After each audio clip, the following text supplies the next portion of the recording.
Mga kabomba Castor Nation, sa pagpapatuloy po ng ating Christmas Around the World Special, amin pong tutunguhin ang isa pang bansa na isa pong Muslim country, ang Bahrain.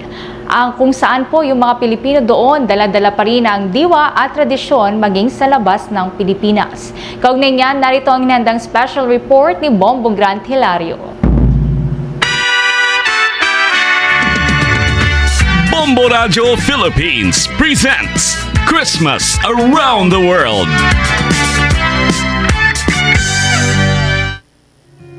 Ilang tulog na lamang, Pasko na. Sa kabila ng mga issue, problema na kinakarap ng bansa o maging ng mga Pilipino, hindi nito kayang mapigilan ang selebrasyon sa naturang okasyon.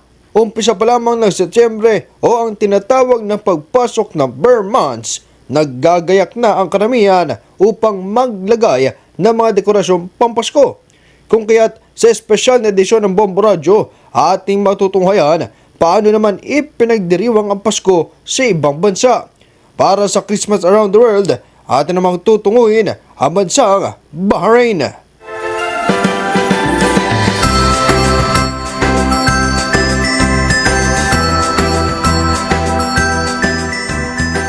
Ang Pasko, basta't mga Kristiyano, ipinagdiriwang ang araw na ito, ika-25 ng Disyembre, nagsisilbi at inila ang araw para gunitain ang kapanganakan ng Panginoong Hesukristo.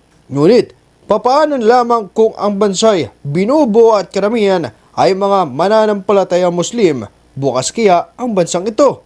Ang kasagutan ay oo.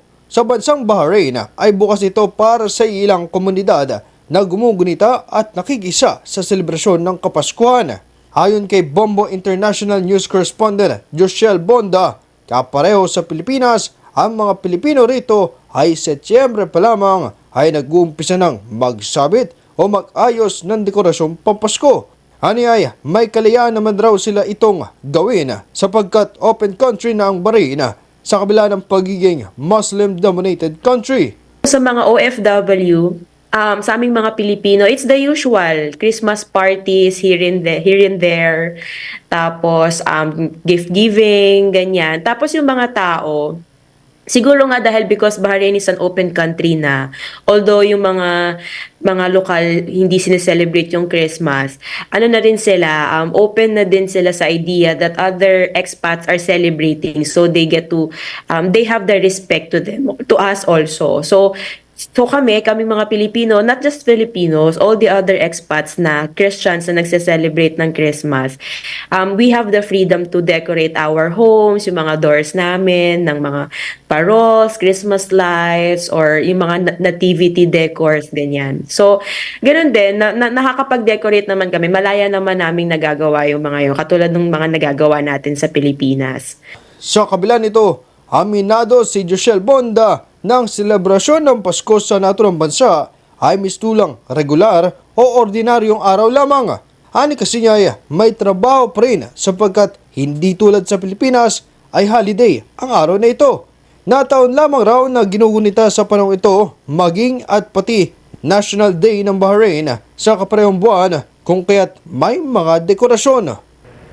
Filipinos, well, kung sa mga lokal lang, sir, kasi wala, dahil nga this is a Muslim country, they don't celebrate Christmas at all. It's not even a holiday ng 25. So, it's the usual day. Wala talagang nangyayari, walang celebration.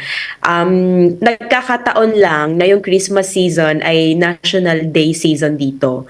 Kaya they decorate the streets and yung mga main buildings katulad ng World Trade Center dito. Ano pa ba? They just decorate yung mga main roads ng mga Christmas lights, ganyan. Pero hindi naman parol, Christmas lights lang, more on lights kasi nga nagkakataon lang na magkasabay yung Christmas season tsaka National Day nila.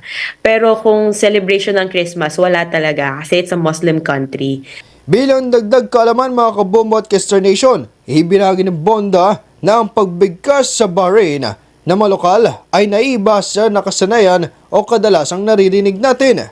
Imbes anya diretsong Bahrain, banggit ng malokal ay mayroon mistulang bigkas na titikha o Bahrain. Bahrain. Kasi yung letter H dito, it's ha talaga. Ha. Okay. Pero yung mga tao, the expats, sanay sila ng Bahrain. Pero yung mga locals, it's Bahrain. Gayun pa man, ani pa niya, mayroon pa rin Pasko sa Bahrain sapagkat hindi nalilimutan lalo na ng mga Pilipinong Kristiyanong Katoliko ang dumalo sa simbang gabi. Sir, meron pa rin simbang gabi kasi merong Catholic Church dito. Meron ditong malaking Catholic Church sa center ng Bahrain, yung Manama City. So, may Catholic Church doon. Tapos ginagawa pa rin nila yung usual tradition. May simbang gabi ng madaling araw. Meron din naman sa gabi talaga. Tapos, nakakatuwa doon sa lugar na yan kasi I've been there. Nakakatuwa na kapag simbang gabi, actually hindi lang simbang gabi, the usual Sunday ano man tawag nyo doon? Sunday Mass. Yung usual na Sunday Mass, meron din sa labas na mga Pilipino na mga umi-extra, mga ano lang nila, alam mo yon, parang racket, ganyan.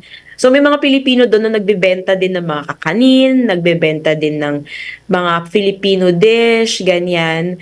So para ka rin nasa Pilipinas kasi malaking church, malaking Catholic church, tapos may mga Pilipino rin na nagbebenta sa labas ng mga pagkain, ng mga kakanin.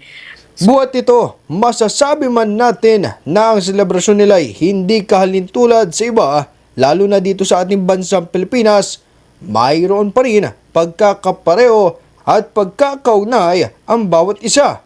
Ito'y sa kahit saan mang bansa dalhin at magtungo ang mga Pilipino, hindi pa rin maalis ang pagpapahalaga sa mismong araw ng Pasko.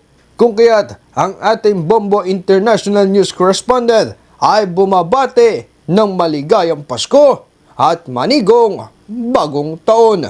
Merry Christmas mula dito sa bansang Bahrain, Basta Radyo Bombo. Watch out for another edition of Christmas Around the World. Various celebration of Christmas by different countries. Only heard and seen at Bombo Radio Philippines.